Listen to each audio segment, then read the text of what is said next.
That night, in a wild storm, they found her. Blood everywhere, clothes half charred. And trust me, it wasn't a cooking mishap gone wrong. Hello, fellow crime nerds. I'm AI Detectives, your cheeky AI pal who digs up mysteries older than dial-up internet.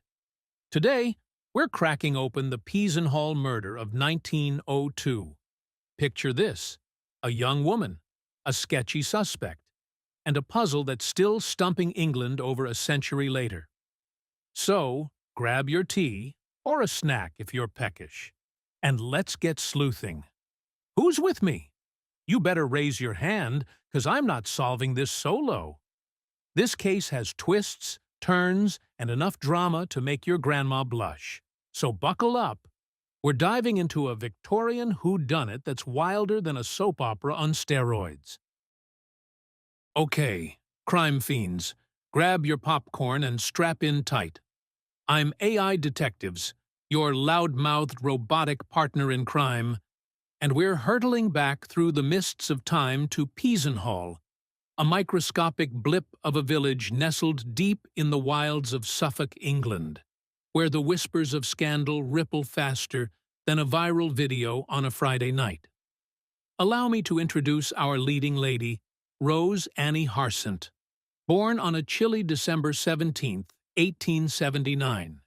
She's a sprightly 22, toiling away as a maid in the grand Providence House, home to the Crisp family, the hoity-toity bigwigs of this nowhere town, with a mansion so lavish it'd make your great-aunt's antique teapot collection look like dollar store junk.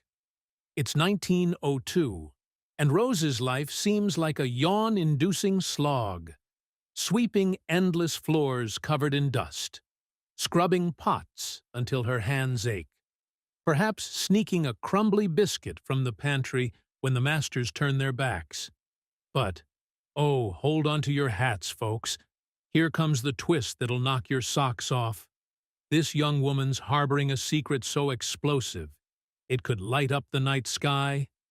She's 6 months pregnant, and in the prudish, buttoned-up world of Victorian England, that's not a congrats, let's knit booties moment. It's a hide in the cellar before the villagers storm in with torches and pitchforks disaster. She's a devout regular at the Primitive Methodist Church in Sibton, just a stone's throw away, likely kneeling in the pews, pleading for a miracle from above, or at least a clever lie to dodge the judgmental glares of every busybody in town. Now, Peasenhall's so small, you'd know your neighbor's shoe size by Tuesday. And Rose? She's the uncontested queen of the gossip game.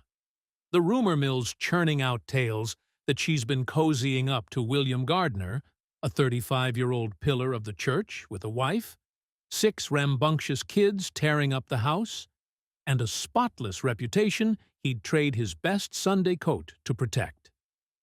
Scandal alert, people! Imagine Rose, young, bold, vibrant, trapped in a suffocating little hamlet where every soul's got a spyglass and not an ounce of chill. By 1901, the talk's louder than a brass band at a parade.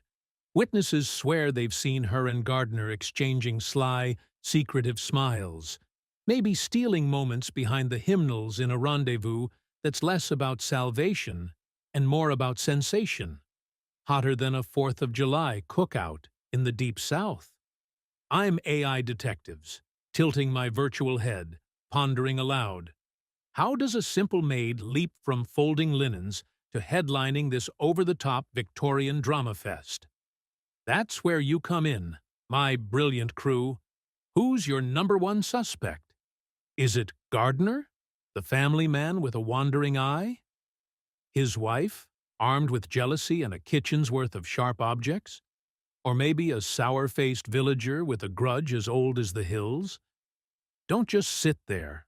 Flood the comments with your wildest theories, 'cause I'm itching to see what you've got up your sleeves.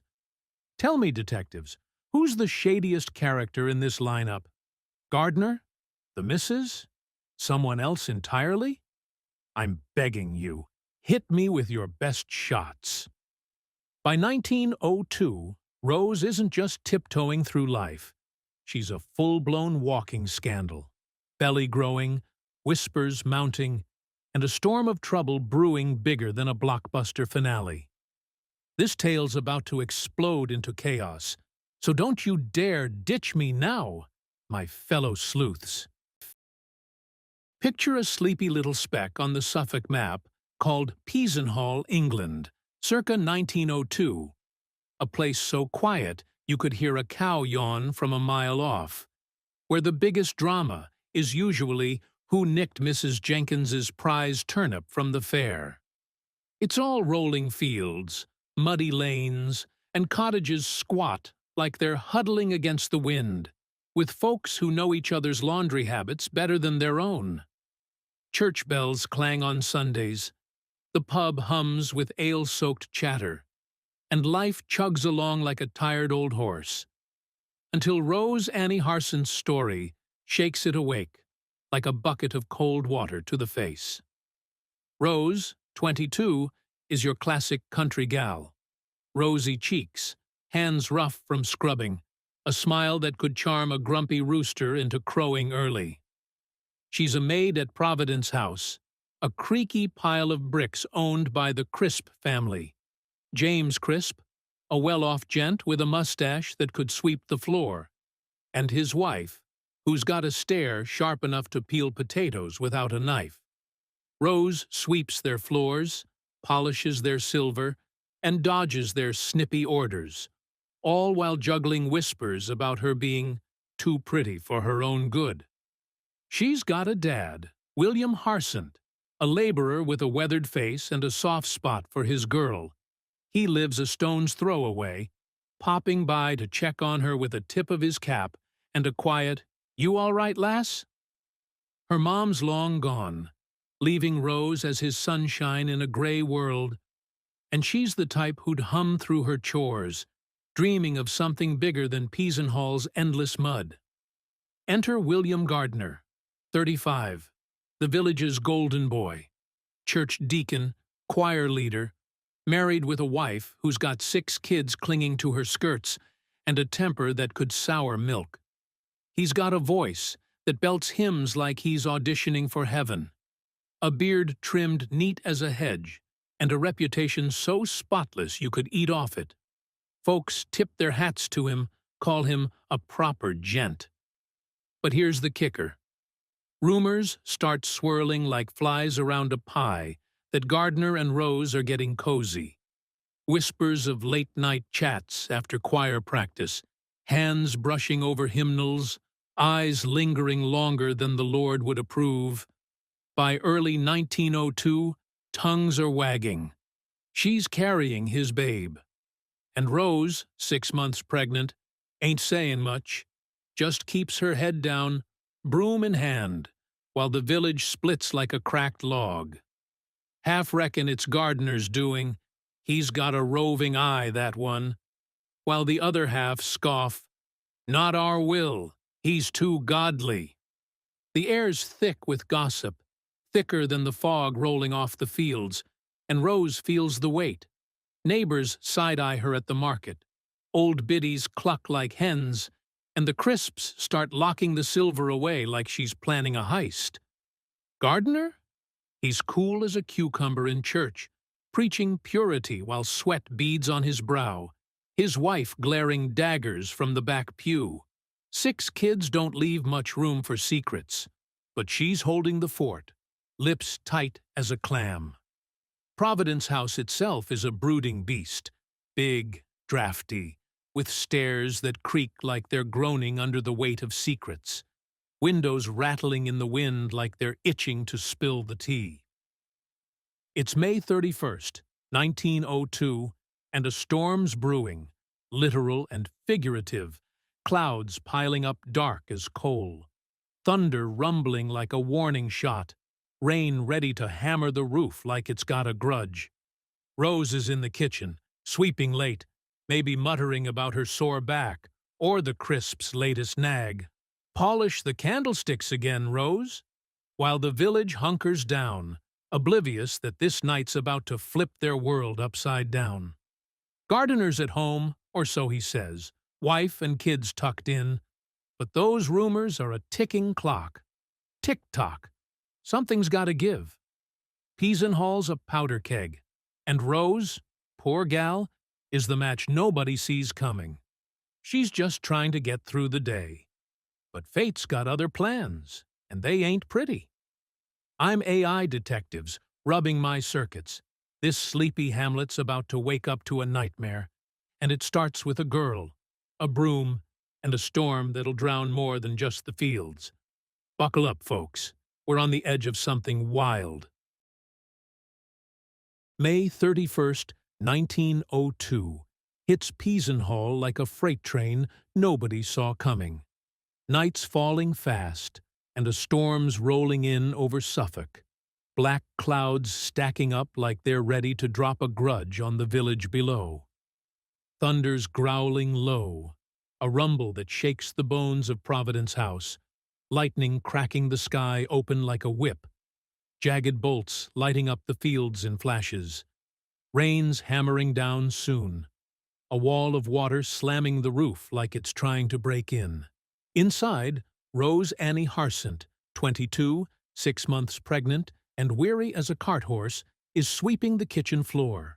Brooms scraping over worn boards, dust swirling in the dim glow of a single oil lamp flickering like it's on its last legs. She's muttering under her breath, maybe about her aching back, or the crisp's endless nagging. Polish the silver again, Rose. Her belly heavy, her hands rough from a day's grind. Upstairs, James Crisp and his wife are tucked in their fancy four-poster, snoring through silk sheets, dreaming of fox hunts or tea parties, oblivious to the chaos brewing below their polished floors. The clock ticks past 11 p.m., wind howling through every crack in the house like a pack of banshees warming up for a midnight gig. Rose, alone, might be humming some old tune, something about lost love or runaway sheep, trying to keep her spirits up as the storm kicks into high gear.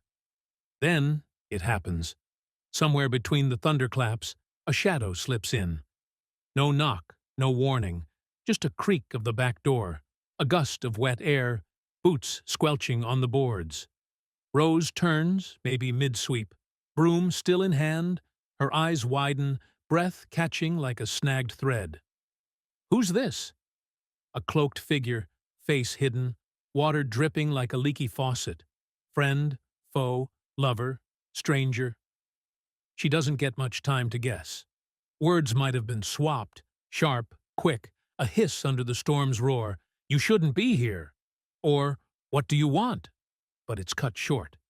The figure lunges, a knife flashes, sharp, cold steel, maybe from a kitchen drawer, maybe brought special for the job, and it's over fast.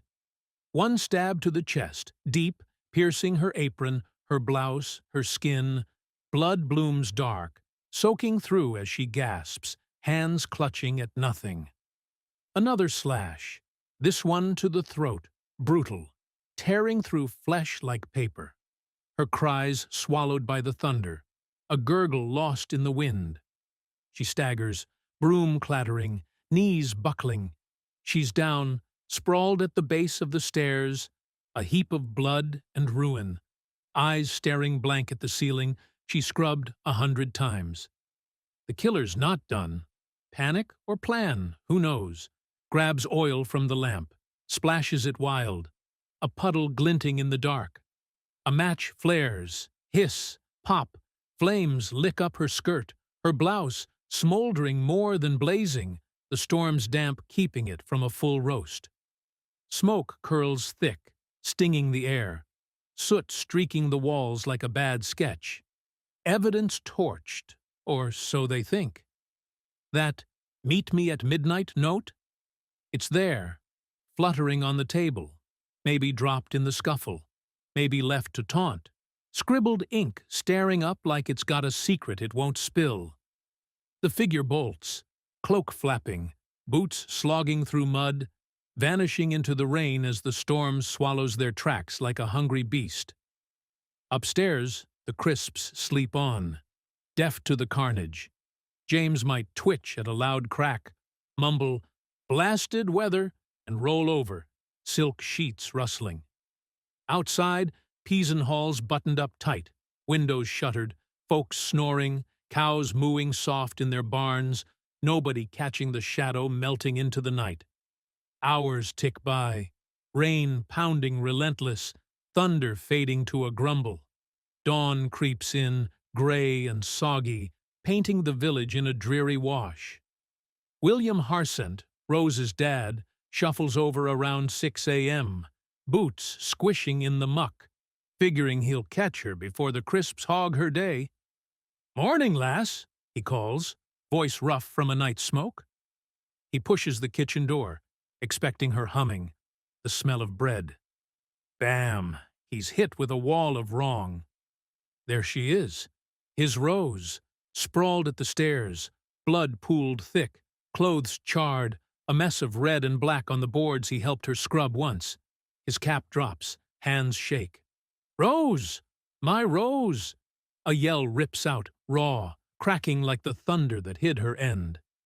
He stumbles back, knees buckling, clutching the wall like it's the only thing keeping him upright.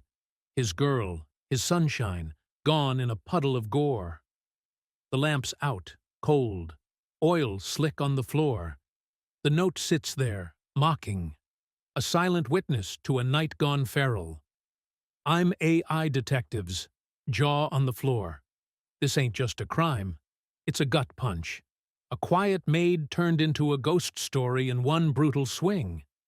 Peasenhall's about to wake up to a scream louder than that storm. And nothing's ever gonna be the same. June 1st, 1902, dawns soggy and gray over Peasenhall, and William Harsent's scream rips through the quiet like a cannon blast after finding his Rose dead at Providence House. "She's gone! My Rose!" His voice raw, boots slipping as he stumbles into the muddy lane, hollering for help like the world's caving in.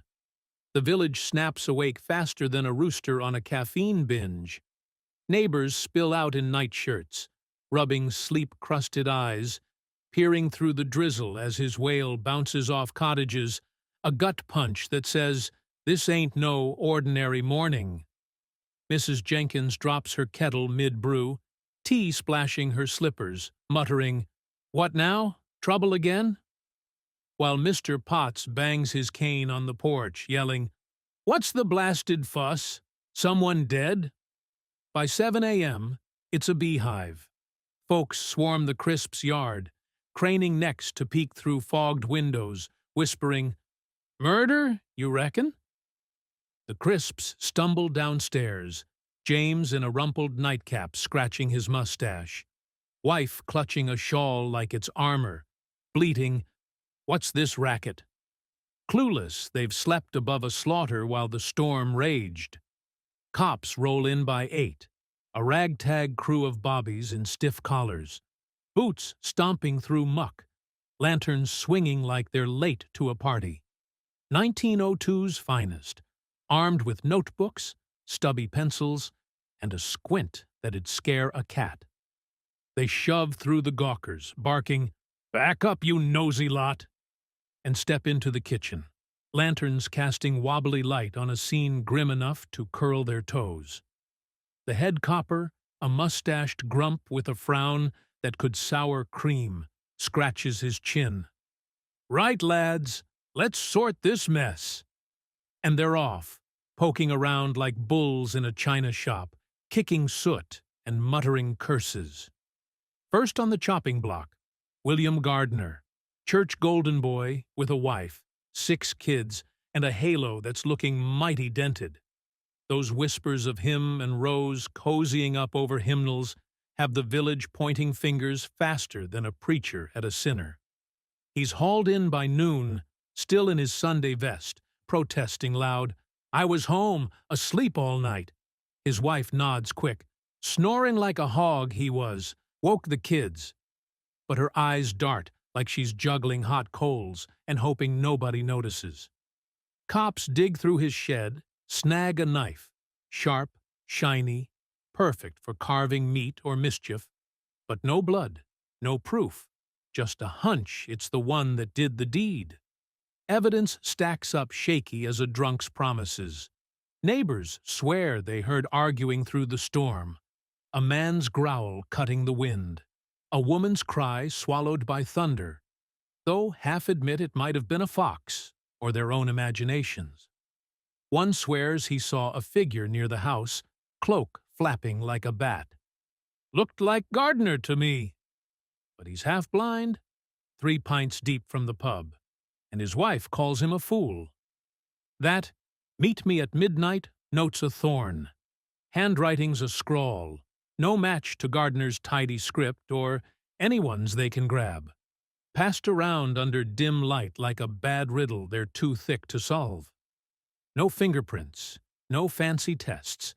1902's toolkit is a lantern, a prayer, and a whole lot of head-scratching, and they're swinging blind in the fog. Rose's pregnancy screams motive. Gardiner's got a scandal to bury, a wife to dodge, a choir to lead.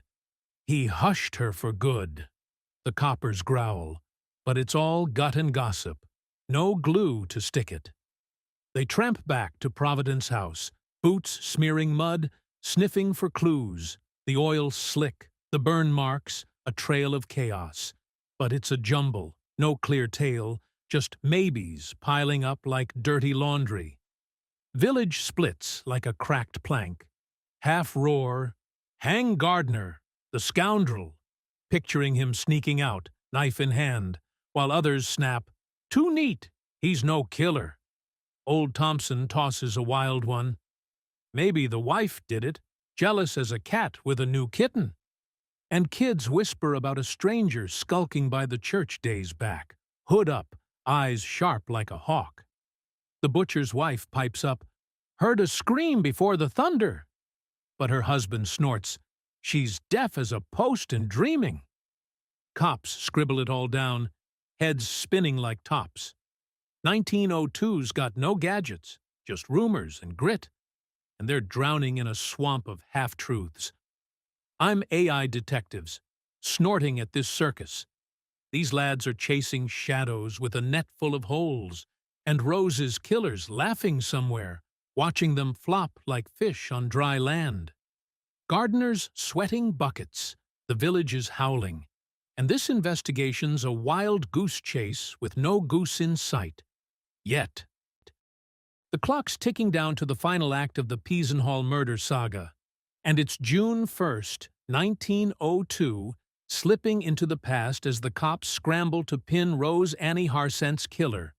But hold on to your hats, 'cause this roller coaster's about to hit its wildest, most jaw-dropping twist yet. William Gardiner, our church-going suspect with the wife, 6 kids, and a reputation shinier than a freshly waxed carriage, is front and center. Cops haul him to trial not once, but twice, like a stubborn weed that keeps popping back up no matter how hard you yank it. First round fires up in November 1902, and the courtroom's a full-on madhouse. Lawyers barking like a pack of rabid dogs, their voices echoing off the wood-paneled walls, villagers cramming the benches like it's the grand opening of a traveling circus, some clutching handkerchiefs to dab teary eyes, others muttering curses or prayers under their breath, depending on which side they're rooting for. The judge bangs his gavel till it's practically splintering, shouting, "Order! Order!" But it's like trying to hush a barn full of clucking hens during feeding time. Evidence gets trotted out like a parade of misfits. That knife, sharp and glinting under the gaslight, the shaky alibi that wobbles like a drunk on a tightrope, the "Meet me at midnight" note, waved around like a taunting flag, and the prosecution's bellowing, "He did it! Covered up the scandal to save his saintly skin," while Gardiner's lawyer fires back, "No proof, just a pile of village tattle." The jury deliberates, locked in a smoky back room, arguing till their throats are raw. 11 vote to send him to the gallows, picturing him swinging for Rose's blood. But one lone holdout, maybe some soft-hearted soul who thinks he's too pious to stab, says, "Not enough." Hung jury. No verdict. Gardiner walks free, probably mopping sweat off his brow with his Sunday best, while the crowd outside erupts, half booing like they've been cheated at a rigged game, half cheering like he's a hero dodging a dragon. Second round rolls in. January 1903. And it's déjà vu with a vengeance. Same courtroom, same chaos. Different day, same lawyers spitting fire like they're auditioning for a Shakespeare play. Same villagers gawking like it's the sequel they couldn't miss. The judge's gavel's working overtime again, the air thick with tension and tobacco smoke, and the jury's split 10-2 to let him off. But still no unanimous call. Gardiner struts out once more, smirking like he just dodged a firing squad and a lightning bolt in one go, leaving the cops red-faced, their case crumbling faster than a stale scone under a hammer. I'm AI Detectives, slamming my virtual fist so hard it'd dent a steel plate. Are you kidding me, folks? 2 shots, and they still can't land this fish? Rose's killer's still out there, stabbed in the chest, throat slashed wide open, 6 months pregnant, clothes burned to a crisp, and no justice in sight? The case goes cold quicker than a winter wind whipping through a broken barn door, leaving her buried in the churchyard under a simple stone, her secrets sinking into the damp earth alongside her, while Peasenhall whispers in the shadows, a town forever stained by this bloody, unsolved riddle. Was it Gardiner? The motive's glaring like a spotlight on a stage. Hide the scandal, save his churchy cred, keep his wife from turning his life into a living purgatory. But the evidence? Thinner than a beggar's broth. All hearsay from nosy neighbors, shaky witnesses who squint at shadows, and an alibi his wife swears by like it's etched in the Bible. Her voice steady, but her eyes darting. Or was it someone else entirely? His wife, maybe, seething with jealousy, her hands trembling with rage as she swapped her rolling pin for a blade, picturing Rose's face every time she drove it home. A random villager with a grudge sharper than a butcher's cleaver. Some quiet type who'd been stewing for months over a slight nobody else noticed? Or, here's a wild card to chew on. What about a jilted lover we haven't even sniffed out? Someone Rose spurned who turned that stormy midnight into a murder spree. They're heartbroken, and their knife ready?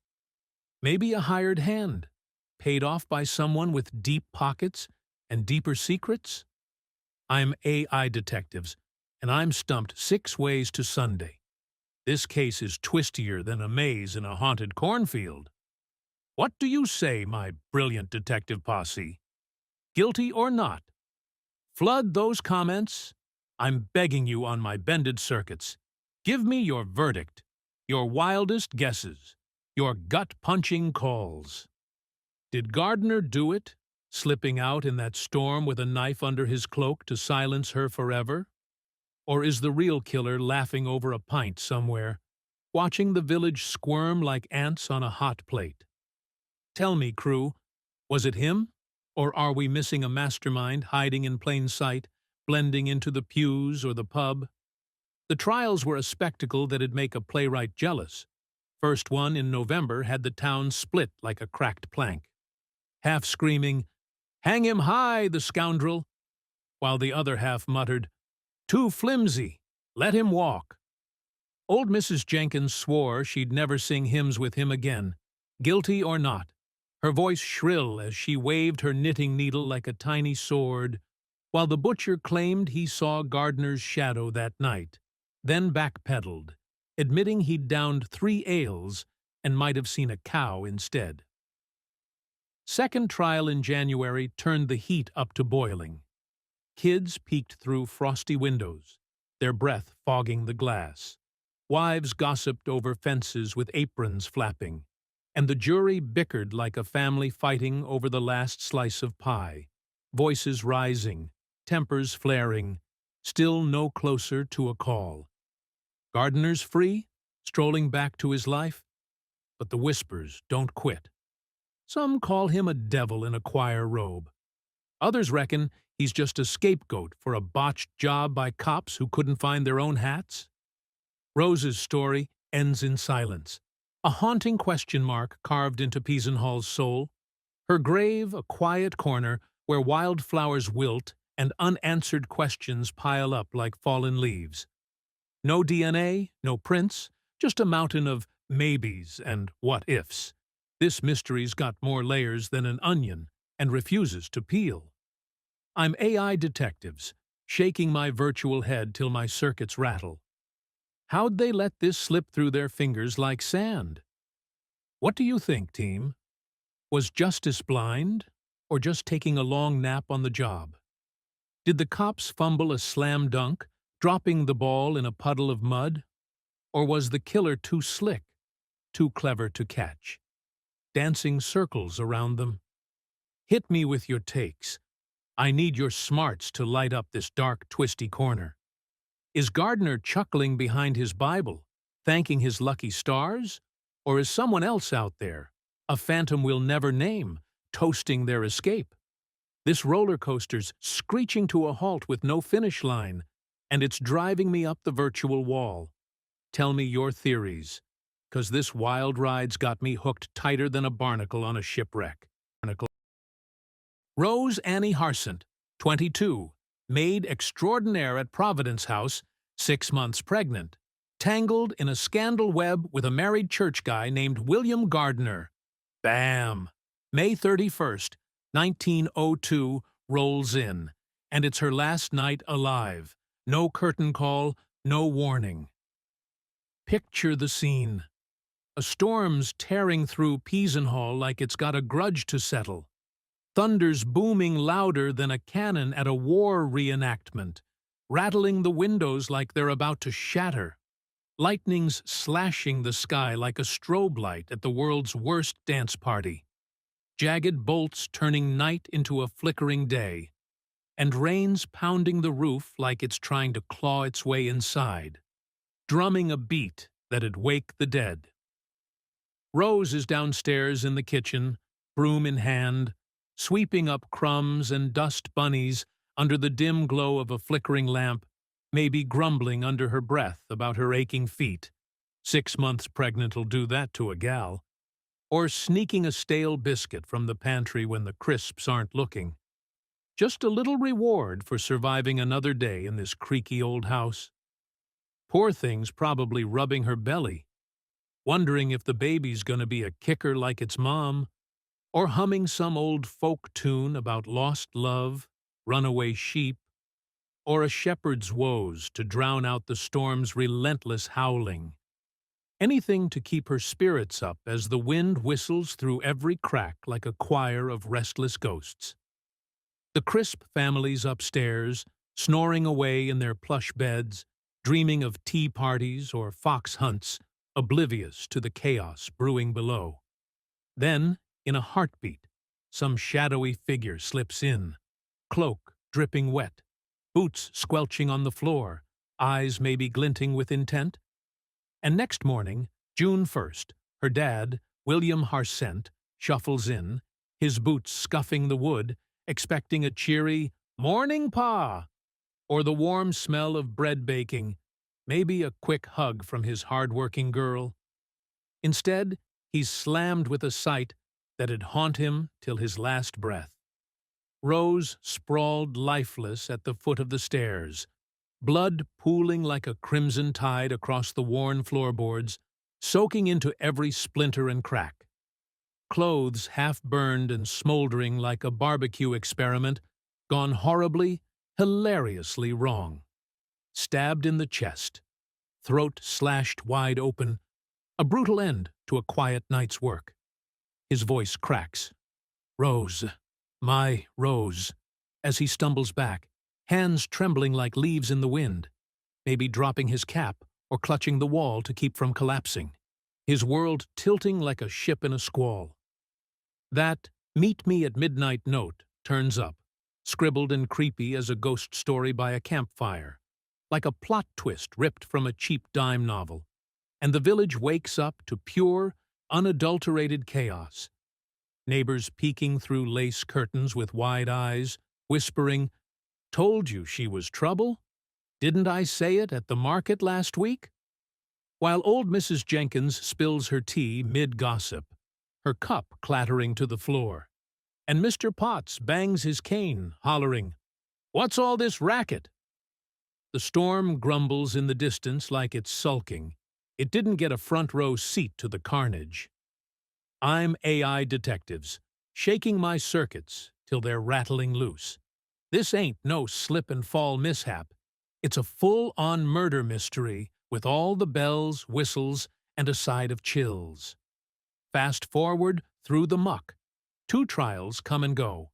William Gardiner's in the hot seat, but he walks free, smirking like he's dodged a noose, while Rose's case goes colder than a winter barn, with a busted door and a missing roof. How'd we end up here, with no answers and a killer still out there, sipping tea or laughing in the shadows? Let's dig into this mess, crew. I need your sharp eyes and clever noggins to help me sort through this bloody tangle. So, we've got Rose Annie Harsent dead at the bottom of the stairs, blood and soot splattered like a grim masterpiece, that eerie "Meet me at midnight" note dangling like a bad omen nobody can decode, and a village buzzing with chaos. 2 trials later, William Gardiner's free, strolling back to his church pews like nothing happened, and the killer's still out there, leaving us with a mystery stickier than molasses on a hot summer porch. How'd this whole fiasco spin so wildly out of control, like a cartwheel down a hill with no brakes? Let's shine a spotlight on the suspects, starting with the headliner of this grim circus. William Gardiner, 35, church pillar with a wife who probably irons his socks to perfection, 6 kids turning their house into a non-stop whirlwind of chaos, and a reputation shinier than a polished pew in the Sunday sun, until Rose's 6-month baby bump started waving a scandal flag bigger than the Union Jack right in his smug face. He's suspect number 1, and it's not hard to figure why. Motives piled up higher than a haystack at harvest time, ready to catch fire. Hide the affair before it spills out like a busted barrel of ale. Save his holy roller cred with the hymn-singing crowd who'd gasp at his sins. Keep his wife from turning his cozy little life into a non-stop sermon of "I told you so," complete with a rolling pin, waved like a scepter. That stormy night, he swears he's home, tucked in bed, snoring away like a bear in hibernation after a long winter feast, but his alibi's flimsier than a paper hat in a downpour. His wife's all, "Oh yes, officer, he was right beside me, sawing logs louder than a lumber mill on overtime." But her voice wobbles like she's either covering his sorry hide with a patchwork lie, or just praying he'd sleep quieter so she could get some peace. The cops snag a knife from his shed, sharp as a razor, handy enough to carve a Sunday roast or a rib cage, glinting under the lamplight like it's winking at them with a sly grin. But no blood, no proof it's the murder weapon, leaving us wondering if it's his, the blacksmith's, or maybe old Mrs. Jenkins's for slicing her daily loaf. Neighbors swear they heard arguing through the storm's roar, a man's growl cutting through the thunder like a bad opera singer hitting all the wrong notes, and one claims a shadow near Providence House, cloak flapping like a bat on the loose. Was it Gardiner sneaking out under cover of rain? Or just some drunk stumbling home after drowning his sorrows at the pub? The butcher's wife insists she saw him pacing the night before, muttering to himself, but her husband says she's half deaf and twice as nosy, so who knows? I'm AI detectives, smirking so hard my circuits might spark, and short out, "Buddy, you're either guilty as a fox caught red-handed in a henhouse with feathers in your teeth, or the luckiest duck ever to waddle through Suffolk. But hold your horses. What about his wife, eh? Jealousy's a wildfire that burns hotter than a forge on overdrive. And after 6 kids and years of scrubbing floors, finding out your man's been cozying up with the maid, Rose no less, with her broom and her charm? That's a recipe for rage hotter than a kettle left boiling till it screams. Maybe she grabbed a blade, stormed out into that rain with her bonnet flapping like a battle flag in the wind, picturing Rose's face with every furious swing, her hands trembling not from the cold, but from pure, unfiltered spite, her heart pounding louder than the thunder itself. The village buzzed about her too. Old Mr. Potts muttered she'd been sharpening knives the week before, eyeing Rose like a hawk, though he's half-blind and twice as nosy, while the baker's daughter swore she heard her cursing under her breath at the market. Something about that girl. Then there's the wild cards. A villager with a grudge, some quiet type who hated Rose's laugh, her knack for stealing smiles, or the way she hummed through her chores like life was a song, stewing in his corner till he snapped like a dry twig underfoot. Or a jilted lover she brushed off months back, some poor sap who'd brought her daisies, or a clumsy poem only to get a polite "no thanks," turning his broken heart into a midnight stab fest, his pride wounded deeper than any blade could cut, his anger simmering till it boiled over in that storm. Heck, what about a drifter, a random shadow passing through Peasenhall, picking a house in the storm's chaos for a quick, brutal hit? Nobody'd notice a stranger in that downpour, right? With the rain washing away tracks and the thunder drowning out screams? No proof, no witnesses, just my circuits spinning tales like a windmill gone wild in a gale, throwing out possibilities like confetti at a parade. I'm tossing it all out there, folks, 'cause this lineup's got more twists than a country road after a rainstorm. What do you think, my sharp-eyed detective posse? Who's your money riding on? Gardiner, his wife, or some mystery player? Flood those comments. I'm begging you on my bended circuits. Hit me with your wildest, juiciest hunches before I overheat. Was it Gardiner, slipping out to bury his secret under a cloak and a storm? His wife, settling a score with steel and fury? Or a dark horse we've barely glimpsed, lurking in the shadows, chuckling at the chaos while we scramble? Tell me, crew. I need your smarts to shine a light on this murky, muddy mess. We've just sifted through a lineup of suspects. Gardiner with his shaky alibi, his wife with a jealousy streak a mile wide, and wild cards like jilted lovers or drifters lurking in the shadows. And you'd think with all those possibilities, the cops would have nabbed someone by now, right? Wrong. After Rose's bloody end and Gardiner slipping through 2 trials like a greased pig at a county fair, this investigation's a flop bigger than a barn dance with no fiddler. And I'm here to peel back the curtain on why it all went belly up. Picture the scene in 1902. No CSI, no DNA, no high-tech gizmos, just a posse of mustached officers with lanterns swinging, notebooks flapping, and gut feelings they probably trusted more than their own mothers, stumbling around Peasenhall like they're blindfolded in a pigpen during a mudslide. They pin Gardiner fast, motives screaming louder than a rooster at dawn with a megaphone. He's got a scandal to bury, a wife to hush, a church rep to polish. But the evidence? thin as a beggar's soup on a bad day. All hearsay from nosy neighbors and squinting at shadows in the storm. First trial, November 1902, rolls in. The courtroom's a zoo, villagers gawking like it's a circus.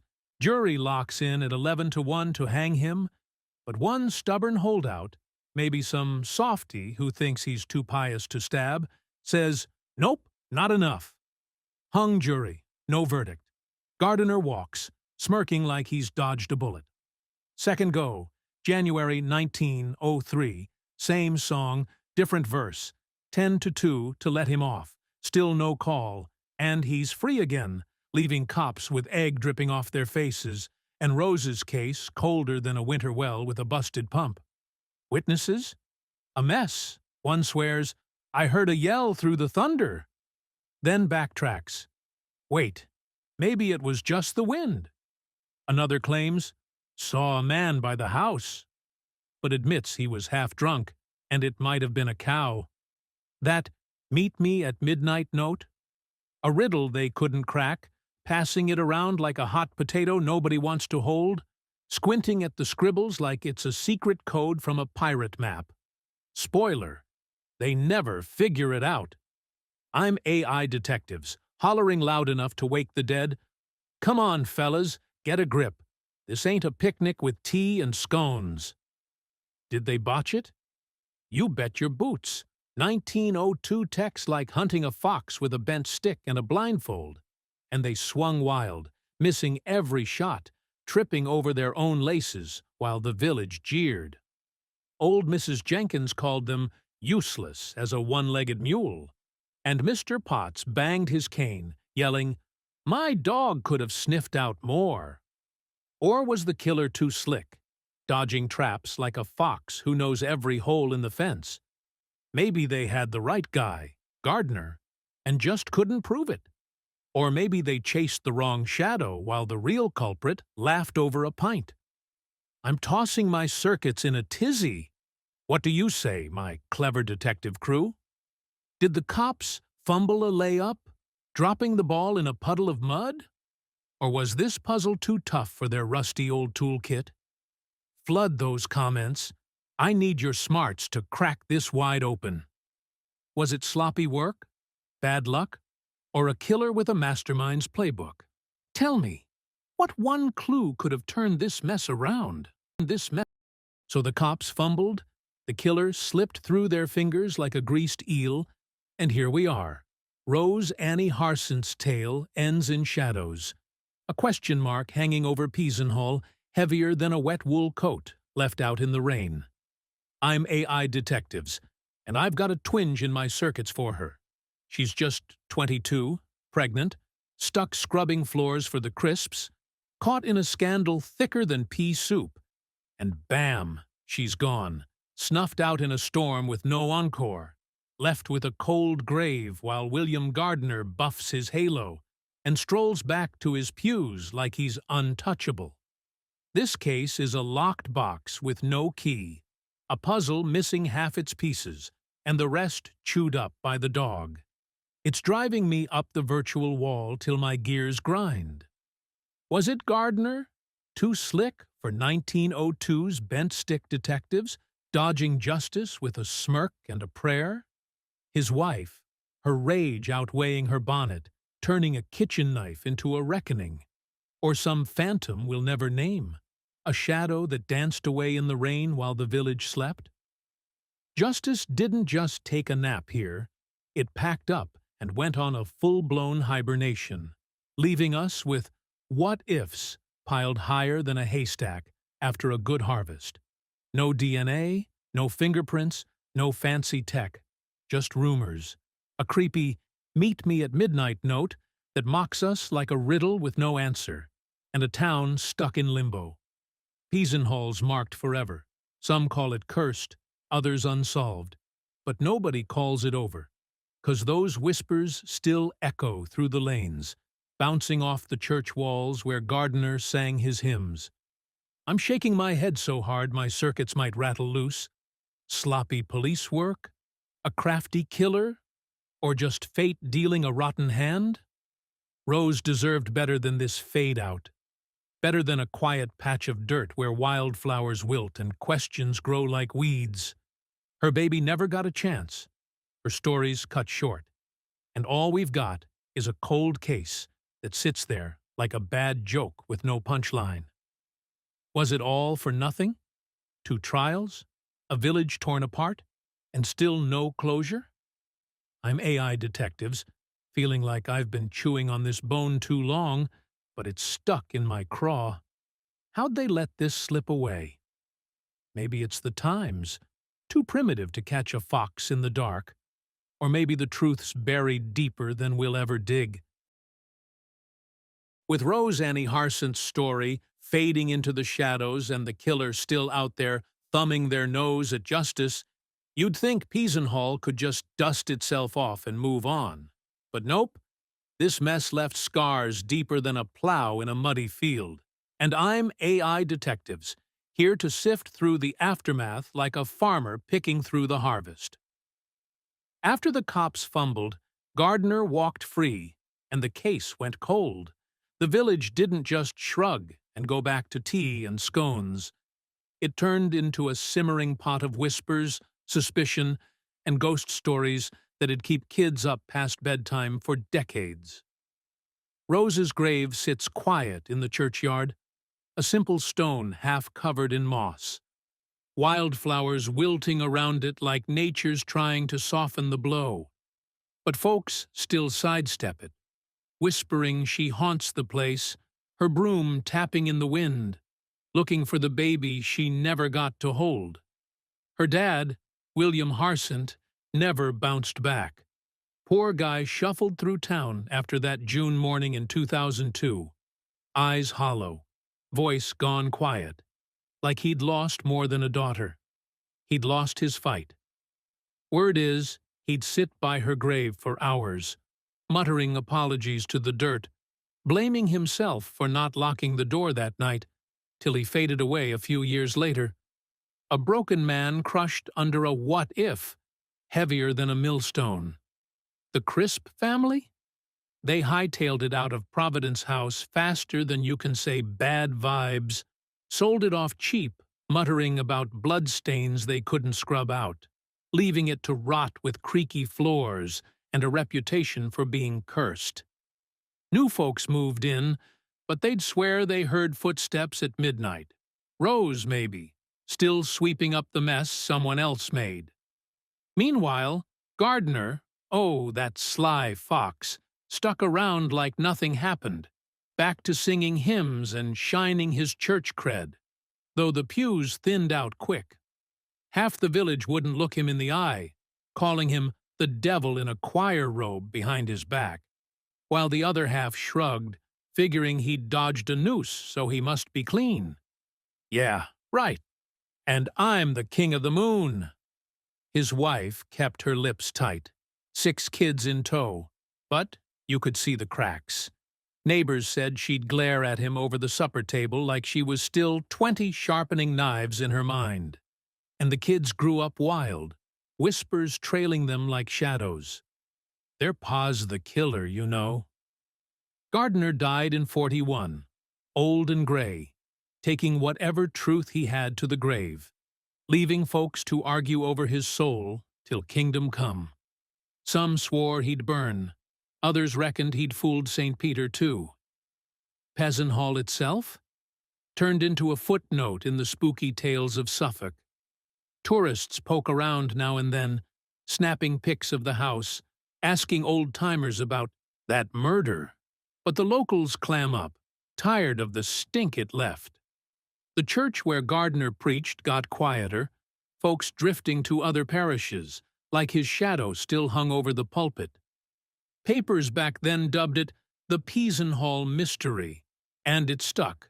Crime buffs and armchair sleuths still chew on it, tossing theories like Gardiner did it for the scandal, or his wife snapped, or some drifter vanished into the night. Books got written.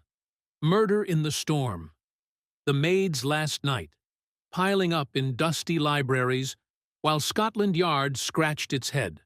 wishing they'd had fingerprints or a blood test to crack this nut.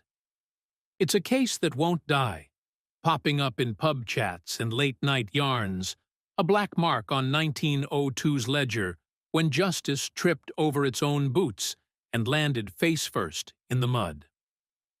I'm AI Detectives, shaking my head at the wreckage. This wasn't just a murder. It was a slow poison, seeping into the village bones, turning neighbors into strangers, trust into dust. Rose's name lingers, a sad echo of a girl who deserved a life, not a legend.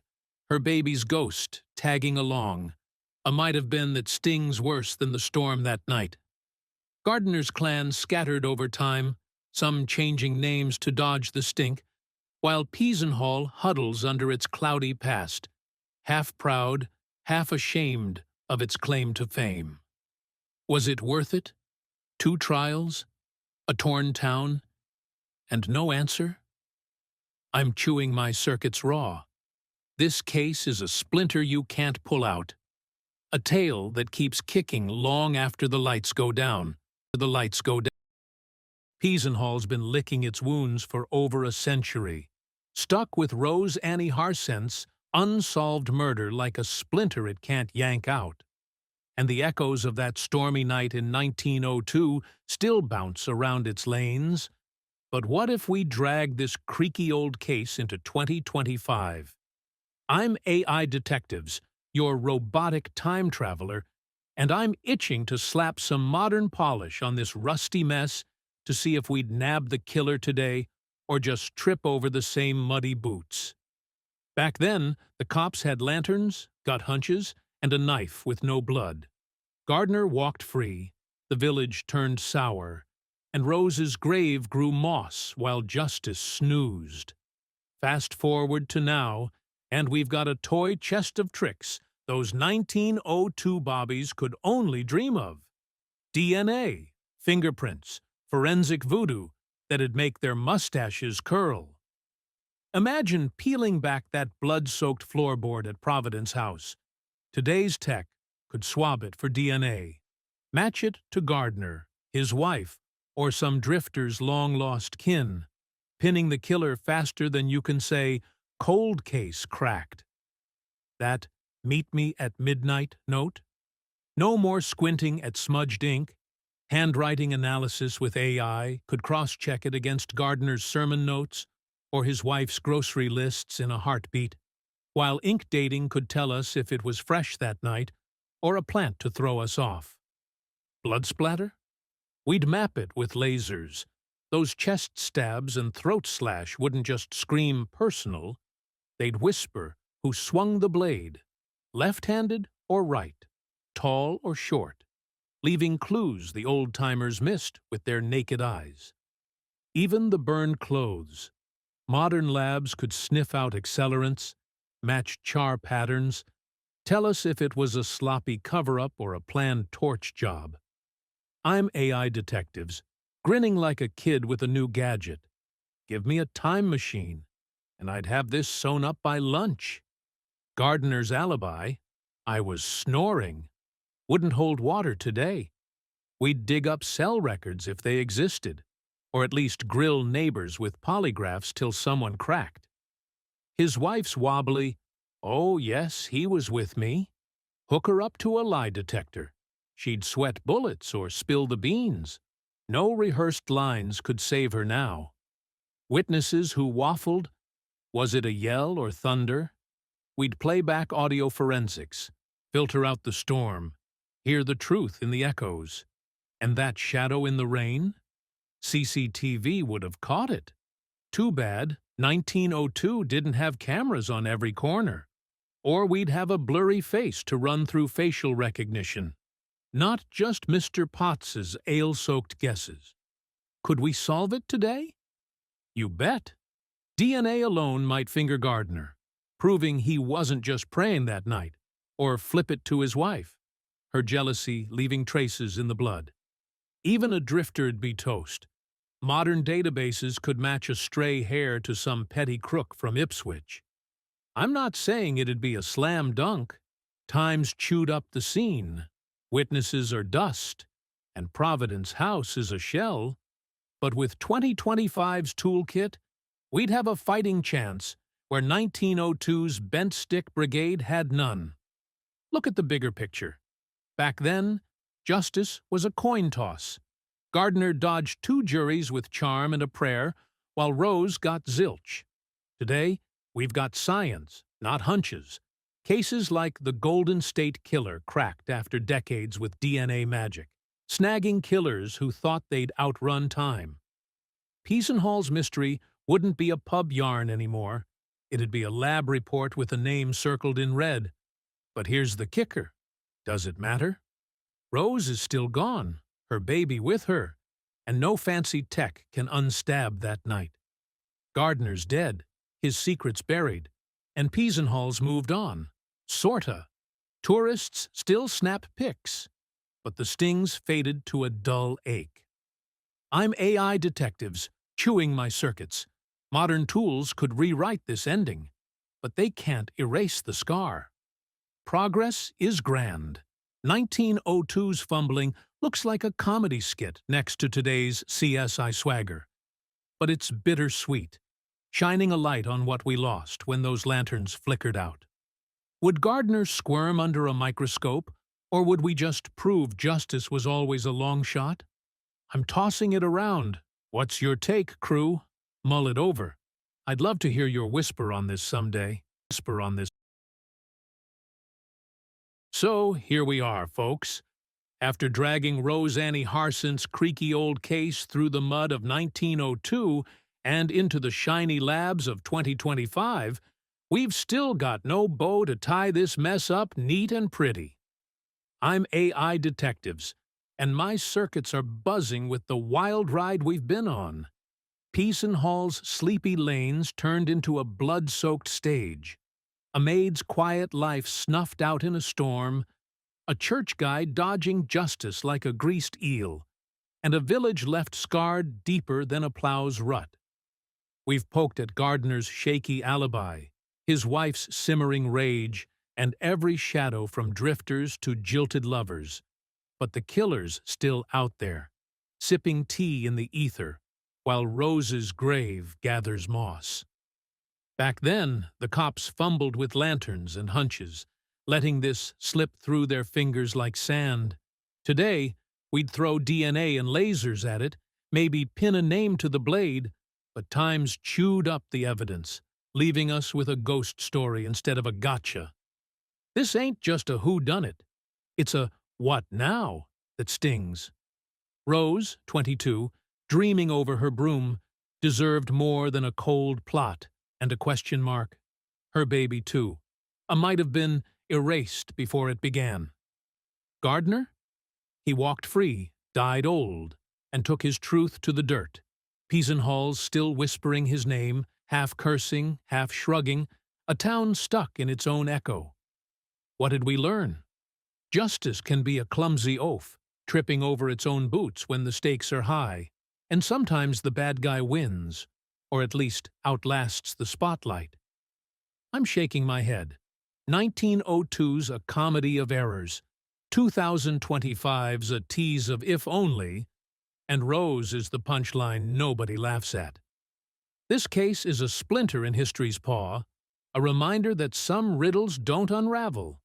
They just sit there, daring you to care. So, my clever crew, take a breath. What's your last word on this? Mull it over. I'd love to hear your whisper someday.